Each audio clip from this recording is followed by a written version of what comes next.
जय श्री श्याम दोस्तों। भगवान को न मानने वालों के साथ हुआ खाटू श्याम जी का चमत्कार। पिछले कुछ सालों से खाटू श्याम जी के भक्तों की तादाद लगातार बढ़ती ही जा रही है। कहा जाता है कि खाटू श्याम बाबा जिस किसी के सर पर अपना हाथ रख देते हैं वो जीवन में कभी भी हारता नहीं है, इसीलिए उन्हें हारे का सहारा भी कहा जाता है। आज जो घटना मैं आपके साथ शेयर करने जा रहा हूँ, ये गुड़गांव में रहने वाले एक परिवार की है। ये घटना अभी 2 महीने पहले अक्टूबर की ही है। अभिषेक और उनकी पत्नी नेहा गुड़गांव के एक फ्लैट में रहते थे। दोनों एक प्राइवेट कंपनी में जॉब कर रहे थे। 1 साल पहले ही दोनों की शादी हुई थी। दोनों एकदम मॉडर्न नए ख्यालों वाले। ना उन्हें भगवान से मतलब था, ना ही अपने कल्चर से और ना ही अपने घर वालों से। दोनों पति पत्नी अपनी छोटी सी दुनिया में खुश थे। दिन भर जॉब करना और रात में पार्टी करना, इसके अलावा उन्होंने और कोई दुनिया देखी ही नहीं थी। ऐसे ही समय बीत रहा था। कुछ दिन बाद अभिषेक और नेहा को पता चला कि वो दोनों माता पिता बनने वाले हैं। ये खबर सुनकर दोनों की खुशी का ठिकाना न रहा। दोनों ने ये खबर सबसे पहले अपने माता पिता को दी। अभिषेक के माता पिता कानपुर में रहते थे। ये खबर सुनकर अभिषेक की माँ सुनैना जी ने कहा, बेटा, ये तो तूने बहुत खुशी की खबर सुनाई है, लेकिन अब बहू को ध्यान से रहने की ज़रूरत है। तू अब उसकी नौकरी छुड़वा दे और मैं वहां आ जाती हूँ। बच्चा होने तक मैं अच्छे से बहू का ध्यान रखूंगी। तभी नेहा उन्हें आने के लिए मना कर देती है। अभिषेक नेहा को समझाता है कि माँ को आ जाने दो, वो तुम्हारा अच्छे से ध्यान रख लेंगी। लेकिन नेहा कहती है, आज के समय में किसी की ज़रूरत नहीं पड़ती और तुम्हारी माँ बहुत ही पुराने ज़माने की है। मैं एक अच्छी सी मेड रख लूँगी अपना ध्यान रखने के लिए, और आगे ज़रूरत पड़ी तो एक और नर्स हायर कर लेंगे। आप चिंता मत करिए। ऐसे ही समय बीतने लगा। नेहा अपना अच्छे से ध्यान रखती और ऑफिस भी जाती थी। उसने 2 मेड रख ली थी, एक घर के कामों के लिए और एक अपना ध्यान रखने के लिए। ऐसे ही 4 महीने बीत जाते हैं। नेहा ने अब ऑफिस से छुट्टी ले ली थी। वो सारा दिन घर पर ही रहती और आराम करती। ऐसे ही 8 महीने बीत गए। अभिषेक की माँ रोज फोन करके नेहा के हाल चाल पूछ लिया करती थी। एक दिन नेहा घर पर आराम कर रही थी, तभी उसे बहुत जोर से प्यास लगी। उसने अपनी मेड को आवाज दी, लेकिन कई बार बुलाने पर भी कोई नहीं आया। नेहा धीरे धीरे चलकर किचन तक गई और पानी लेकर आई। फर्श पर अभी पोंछा लगा था, इसीलिए थोड़ा गीला था।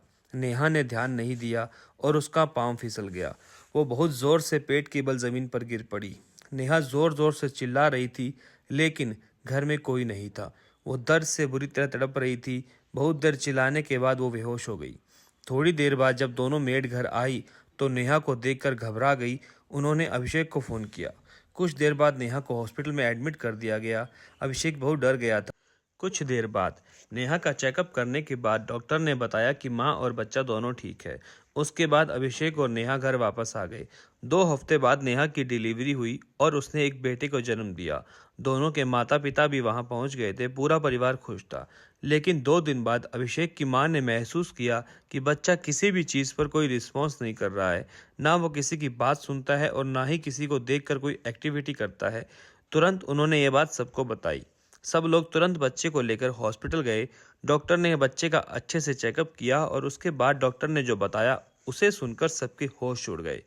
डॉक्टर ने कहा कि ये बच्चा ना आंखों से देख पा रहा है, ना ही कानों से सुन पा रहा है। ये सुनकर सब रोने लगे। किसी को समझ नहीं आ रहा था कि अचानक ये सब क्या हो गया। नेहा डॉक्टर के सामने रोने लगी कि डॉक्टर प्लीज़ मेरे बच्चे को ठीक कर दीजिए। लेकिन डॉक्टर ने कहा कि अभी हम कुछ ठीक से बता नहीं सकते। अभी हमें इसके कुछ सारे टेस्ट करने होंगे, उसके बाद ही कुछ बता सकते हैं। सब लोग घर वापस आ गए। सबकी आंखों में आंसू थे। सारी खुशियां एक पल में बदल गई थी।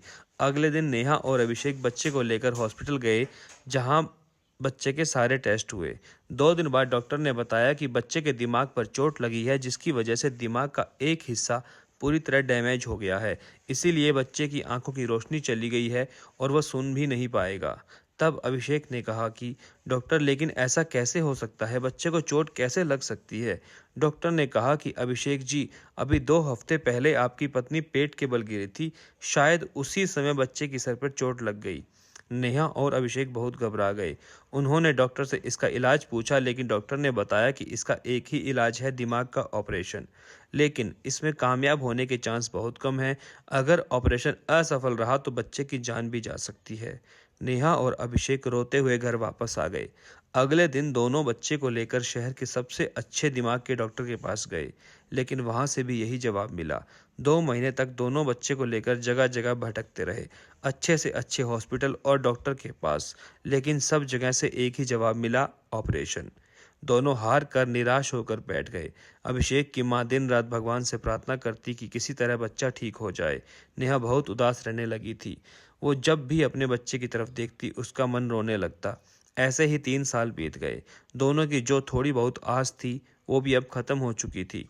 अभिषेक की मां यहीं रहकर बच्चे की देखभाल कर रही थी।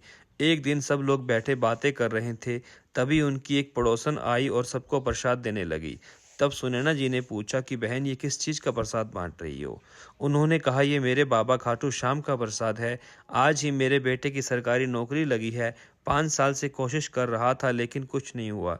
2 हफ्ते पहले ही बाबा के दर्शन करके आया है और कल ही उसकी नौकरी पक्की हो गई और आज उनका भोग लगा के उसी का प्रसाद लाई हूँ। जय हो मेरे खाटू श्याम बाबा की। सुनैना जी ने उन्हें बैठाया, चाय नाश्ता कराया और बातें करने लगी। बातें करते करते सुनैना जी उदास हो गई और बोली, देखिए बहन जी, कितना छोटा बच्चा है और ऐसी बीमारी हो गई है। हम तो सब जगह दिखाकर हार गए लेकिन कोई फायदा नहीं हुआ। तब उनकी पड़ोसन ने कहा, अगर आप लोगों को ठीक लगे तो इसे बाबा के मंदिर ले जाओ, वहीं है हारे का सहारा। उनके दरबार से आज तक कोई खाली हाथ नहीं लौटा। हो सकता है वहां जाकर बच्चे का नसीब भी खुल जाए। ऐसा कहकर वो चली गई। उसके बाद सुनैना जी सोच में पड़ गई और नेहा और अभिषेक से बोली कि बेटा चलो खाटू श्याम जी के दर्शन करने चलते हैं, क्या पता वहां जाकर सच में हमारा बच्चा ठीक हो जाए। अभिषेक ने कहा, माँ आप ये कैसी बातें कर रही हो? जब डॉक्टर के पास भी कोई इलाज नहीं है तो मंदिर जाकर क्या हो जाएगा? मैं इन सब बातों को नहीं मानता। तब सुनैना जी ने उन्हें समझाया कि बेटा, भगवान के पास हर चीज़ का इलाज होता है। तुम सबके कहने से इतने डॉक्टर के पास गए लेकिन कुछ नहीं हुआ। एक बार मेरे कहने से बाबा के दर्शन करने चलो। कुछ देर सोचने के बाद नेहा और अभिषेक चलने को तैयार हो गए। अगले दिन सब लोग बच्चे को लेकर खाटू श्याम जी के मंदिर पहुंच गए। भीड़ ज़्यादा थी। 3 घंटे लाइन में लगने के बाद वो बाबा के सामने पहुंचे। बाबा को देखते ही नेहा और अभिषेक की आंखों के आंसू बहने लगे और दोनों ने हाथ जोड़ के बाबा से कहा, बाबा आज तक हमने कभी भगवान की पूजा नहीं की, आज पहली बार हम आपके दर्शन करने आए हैं। हमारे बच्चे पर कृपा करो बाबा। ऐसा कहकर दोनों फूट फूट कर रोने लगे। कुछ देर बाद दर्शन करके सब बाहर आए। सुनैना जी बच्चे को गोद में लेकर चल रही थी। सामने एक पत्थर पड़ा था। उन्होंने भीड़ भाड़ में देखा नहीं और वो उससे टकरा कर गिर गई। बच्चे का सर पत्थर से टकराया और बहुत खून बहने लगा। दोनों के पास के हॉस्पिटल में एडमिट करवाया गया। सुनैना जी को थोड़ी ही चोट आई थी लेकिन बच्चा बेहोशी की हालत में था। उसके सिर में ज़्यादा चोट आई थी। सारा दिन बीत गया लेकिन बच्चे को होश नहीं आया था। डॉक्टर भी कुछ समझ नहीं पा रहे थे। नेहा का रो रो कर बुरा हाल हो रहा था। ये सब देखकर अभिषेक परेशान हो गया और अपनी माँ से बोला, माँ ये सब आपकी वजह से हुआ है। ना हम यहाँ पे आते और ना हमारे बच्चे का ये हाल होता। पूरी रात बीत गई। सुबह 6 बजे बच्चे ने अपनी आंखें खोली। नेहा ने उसे अपनी गोद में लेटा लिया। बच्चा मुस्कुरा कर सबको देख रहा था, जैसे उसे कुछ हुआ ही नहीं। वो सबके इशारे भी समझ रहा था और सबकी बातें भी सुन रहा था। उसकी आंखों की रोशनी वापस आ गई थी और वो सब कुछ सुन पा रहा था। ये सब देखकर नेहा और अभिषेक को अपनी आंखों पर विश्वास नहीं हुआ। दोनों ने बच्चे को गले लगाया और बाबा का धन्यवाद किया। उनकी तो जैसे दुनिया ही बदल गई थी। खाटू आकर दोनों की आंखों के आंसू रुक ही नहीं रहे थे। अगले दिन बच्चे के साथ तीनों ने बाबा के दर्शन किए और अपने घर वापस आ गए। उसके बाद से दोनों पति पत्नी हर महीने की 11 को बाबा के दर्शन करने जाने लगे। जय हो खाटू नरेश की।